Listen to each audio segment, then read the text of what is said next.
this is real life, and there's a significant portion of the country who actually wants us dead, who actually would hurt you if they could, and then they would laugh about it. And so this is serious. Like, it's not just, oh yeah, I'm a Trump supporter. Like, you can be a Trump supporter, you can stand for truth, and that can actually get you killed. I just want to pay my respects to a great man who rose millions of young Americans to register to vote. Maybe because of him, President Trump is in the office right now, and we just can't thank him enough for it. And it's just so sad that he's not with us anymore. Yeah. I don't think conservatives are going to be the same way that they were. I don't think it's ever going to go back to the just like debate me to prove me wrong. I think we've pretty much moved past that at this point. Sidney Vizard for Rebel News here in Phoenix, Arizona with my coworker Angelica Toy, and together we're reporting on the Charlie Kirk Memorial that's going to be taking place behind us at the State Farm Stadium. You can see behind us here. It's got a capacity of 70,000 people. 100,000 people are expected to show up. This is an insane event. As you can see behind me, there are police barriers, checkpoints set up, completely blocking off the entire area in expectation of tomorrow's events. Now, it's not just supporters, but there are also agitators.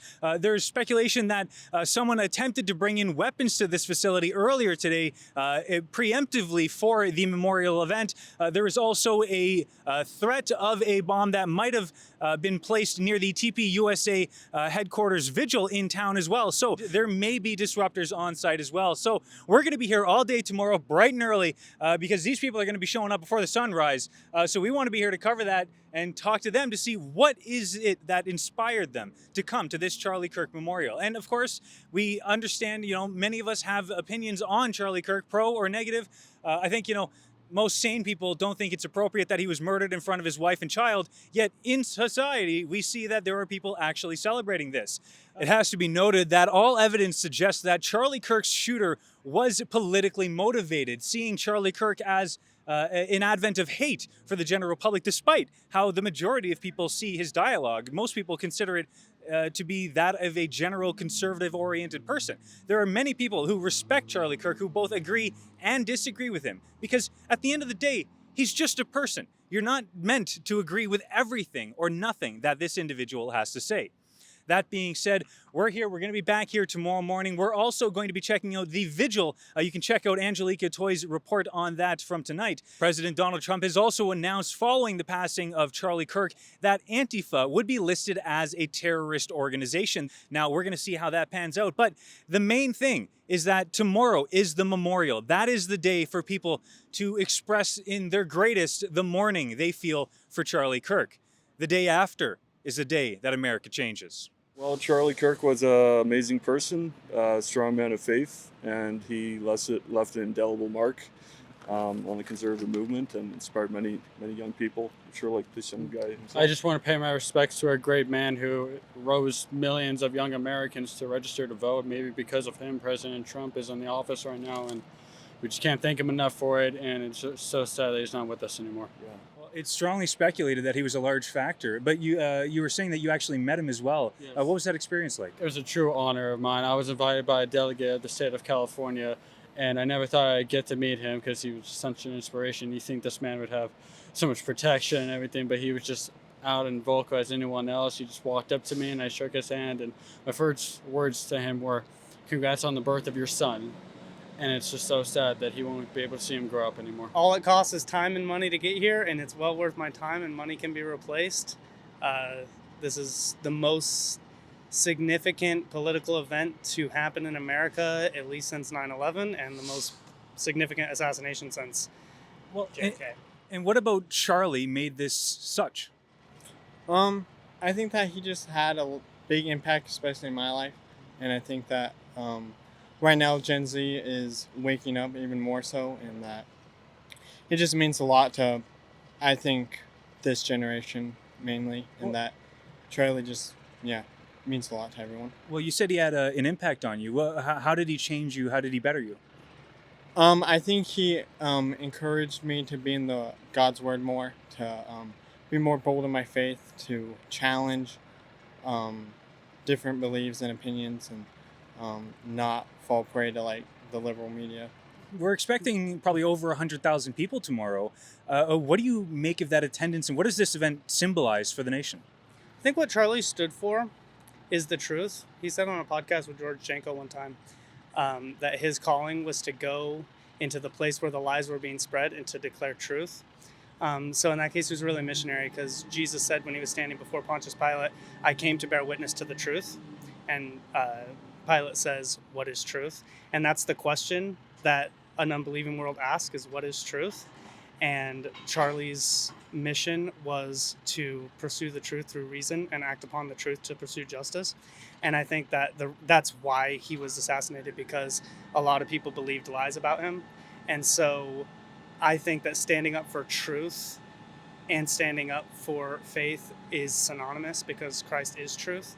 And so I think that that's the impact he had on me, is to just understand that the political and the religious can be symbiotic, and that, political refers to public, and we all live lives and we interact with the public, and we have to be bold in our faith, not just in our homes and in our mind and in our churches, but also in our workplaces, in public, at the grocery store, on stage. And so his impact for me is really just to be more confident and get involved. Tomorrow, we're expecting maybe 100,000 people, probably more, to attend his memorial service. This seems like, pardon the cliche, a turning point, right?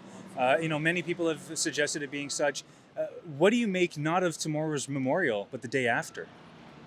That's a good question. Yeah, I just say we're gonna keep going. It may be after his memorial, but he won't be forgotten. He's gonna be remembered, and we're gonna keep his movement going. We know his wife is now the CEO of Turning Point USA, and we're gonna keep it going. I myself am not a USA member, but I'm going to be now. I'm going to try. I'm gonna keep fighting. I'm gonna make sure he's not forgotten. I think 64,000 chapter applications says a lot as well. It's wiped away the gray lines. There was, I don't think there's much more center left. I see, on social media, I see two things. I see the people that are going to the vigils and praying and worshiping, and the people who are vandalizing those vigils and going on TikTok and making fun of, celebrating. So there's those that are mourning and those that are celebrating. It's pretty clear.